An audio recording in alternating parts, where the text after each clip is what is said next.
Jungkook বড় বড় পা ফেলে হাঁটছে। কোথায় যাচ্ছে জানা নেই তের, তবে বাড়ি যাওয়ার রাস্তা ধরেই হাঁটছে সে। তেও জংকুককে অনুসরণ করে পা মেলাচ্ছে। শাড়ি পরায় অভ্যস্ত না তে, তাই পা মেলাতে বেশ হিমশিম খেতে হচ্ছে তাকে। খুব ইচ্ছে করছে জংকুকের ওই শক্তপোক্ত পুরুষালী হাতটা ধরতে, মোটা আঙুলে ভাঁজে নিজের ছোট ছোট আঙুলগুলো মিশিয়ে দিতে। কিন্তু সেই সাহস কি আছে তের? দেবে একটা ধমক বা একটা থাপ্পড়ি দিল, তখন কি হবে? সুন্দর গাল লাল হয়ে যাবে, সাজটা নষ্ট হয়ে যাবে। থাক বাবা, হাত ধরার প্রয়োজন নেই।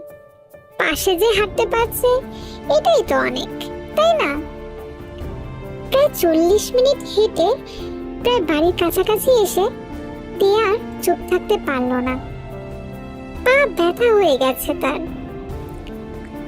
আপনার কাছে টাকা নেই বললেই পারতেন, আমার কাছে টাকা আছে, একটা রিক্সা নিয়ে আসতাম, হাঁটিয়ে আনলেন।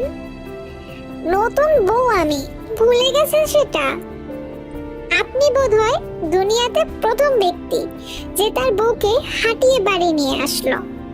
কিপটামির একটা লিমিট থাকা দরকার, আপনি সেটাও পেরিয়ে গেছেন।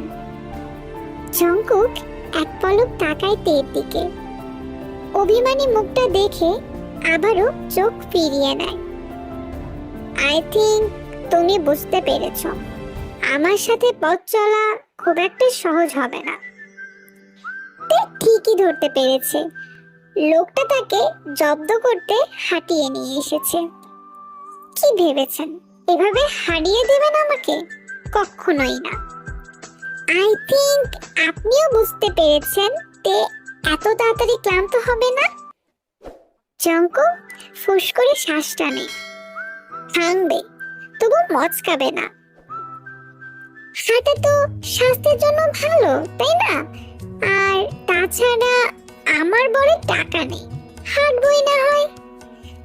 আপনি পাশে থাকলে আমি হাঁটতে হাঁটতে উগান্ডাও চলে যেতে পারবো। ভালোবাসার জন্য শাহজাহান তাজমহল বানালো, ফরহাদ পাহাড় কেটে রাস্তা বানালো, আর আমি সামান্য হাঁটতে পারবো না? কি যে ভাবেন আপনি! করল্লা খেতে খেতে মাথায় গ্যাস্ট্রিক হয়েছে আপনার। আলোয় ঝলমল করা বাড়িটা দেখা যাচ্ছে, আর কয়েক পা বাড়ালেই বাড়ির গেট। তের এখন একটু একটু ভয় করছে, সবাই কিভাবে নেবে, কি বলবে, কেমন রিয়াকশনই বা হবে। কিন্তু বেচারা গোমরা মুখ চিল মুডে ভেতরে ঢুকছে, যেন তার কোনো চিন্তাই নেই, সব চিন্তা তের একার। দারোয়ান চিৎকার করে বলে, ছোট আপা আইছে, আর ছোট ভাই জানো চলে আইছে। আত্মীয় স্বজন পরিবারের সবাই ঘিরে দাঁড়িয়ে আছে জংকুককে। কাঁদতে কাঁদতে জিনের মুখ লাল হয়ে গেছে। তের ভেতরে ঢুকেই যিশুকে দৌড়ে গিয়ে তার মেয়েকে জড়িয়ে ধরে। মা, কোথায় গিয়েছিলি তুই? কত চিন্তা হচ্ছিল আমাদের।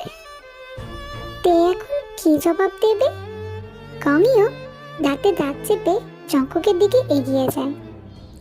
জংকুকের কলার চেপে চিল্লিয়ে বলে ওঠে, তোকে বলেছিলাম না আমার মেয়ের থেকে দূরে থাকতে? হ্যাঁ, শুনিসনি কেন আমার কথা? সুগা এসে গমিয়ককে ছাড়িয়ে নেয়। আরেম ছেলের পাশে গিয়ে দাঁড়ায়, কাঁধে হাত রেখে বলে, কোথায় গিয়েছিলে? বরযাত্রী যেতে হবে তো, সবাই অপেক্ষা করছিলাম আমরা। জংকুক গম্ভীর গলায় জবাব দেয়, ওকে বিয়ে করেছি আমি। আরো একবার চমকায় সকলে। গঙিও এবার বলার মতো কথা খুঁজে পায় না, বাকরুদ্ধ হয়ে গেছেন তিনি।